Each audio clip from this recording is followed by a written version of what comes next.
Assalamualaikum warahmatullahi wabarakatuh. Perkenalkan, nama saya Mairi Jaya. Saya salah satu mahasiswa dari Universitas Islam Negeri Sultan Haji Muhammad Idris Samarinda. Dengan program studi manajemen pendidikan Islam dan nomor induk mahasiswa 21111205053. Di sini saya akan menjelaskan sedikit materi tentang ISO, International Organization for Standardization, untuk memenuhi ujian tengah semester UTS, yang berupa video pembelajaran dari mata kuliah manajemen mutu pendidikan. ISO adalah singkatan dari International Organization for Standardization. Di sini saya akan sedikit membahas materi tentang ISO mulai dari pertama yaitu pengertian ISO. Yang kedua, definisi ISO menurut para ahli. Yang ketiga, standar ISO di dalam pendidikan. Dan yang terakhir atau yang keempat yaitu tujuan dan manfaatnya bagi pendidikan. Pengertian ISO. ISO, International Organization for Standardization, didirikan pada tahun 1946 di Jenewa, Swiss. ISO adalah organisasi internasional independen non-pemerintah dengan keanggotaan 162 badan standar internasional.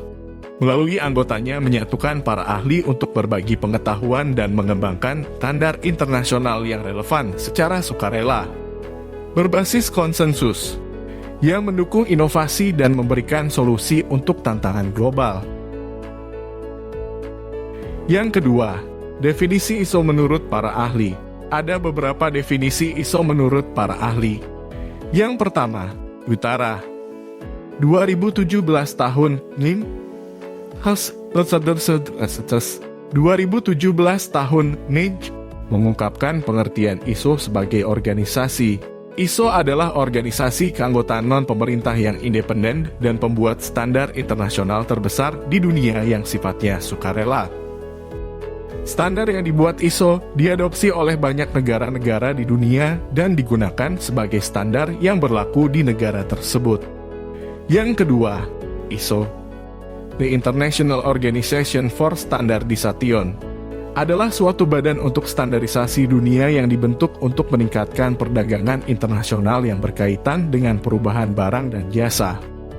Kata ISO berasal dari bahasa Yunani yang artinya sama, Swardi, 2003, 21. Yang ketiga, ISO adalah suatu pedoman dan persyaratan yang digunakan suatu organisasi untuk menghasilkan produk yang bermutu dan sesuai dengan keinginan pelanggan. Jatniko dan Junaidi 2011.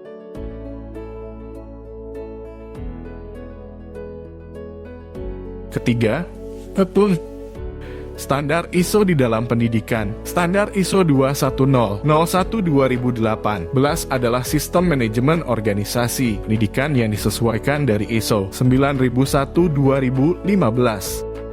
Standar ini disusun khusus untuk sektor pendidikan dalam mencapai tujuan dan menjalankan fungsi utamanya, yaitu memberikan pendidikan yang bermutu.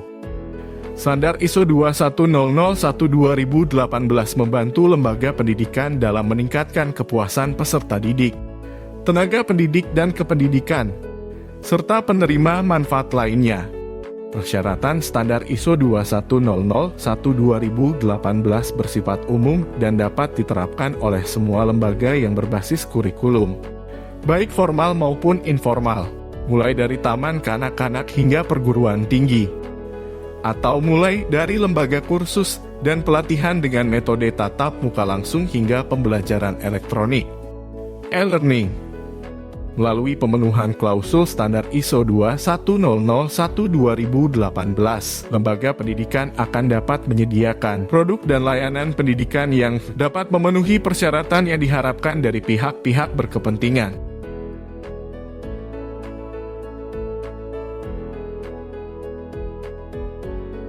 Keempat, tujuan dan manfaatnya bagi pendidikan.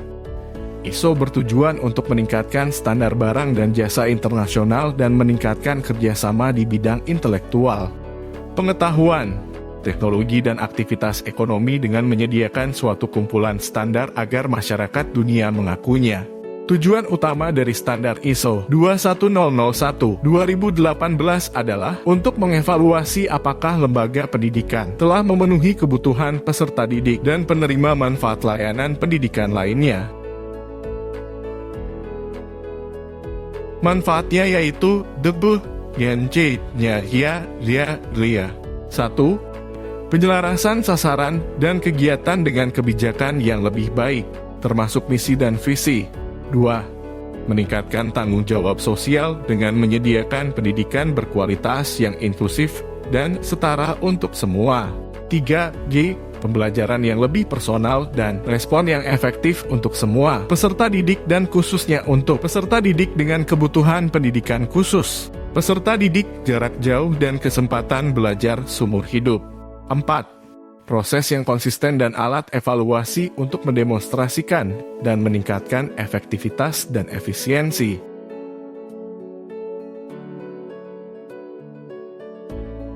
Terima kasih telah menonton sampai akhir, kurang dan lebihnya saya mohon maaf. Saya akhiri, wassalamualaikum warahmatullahi wabarakatuh.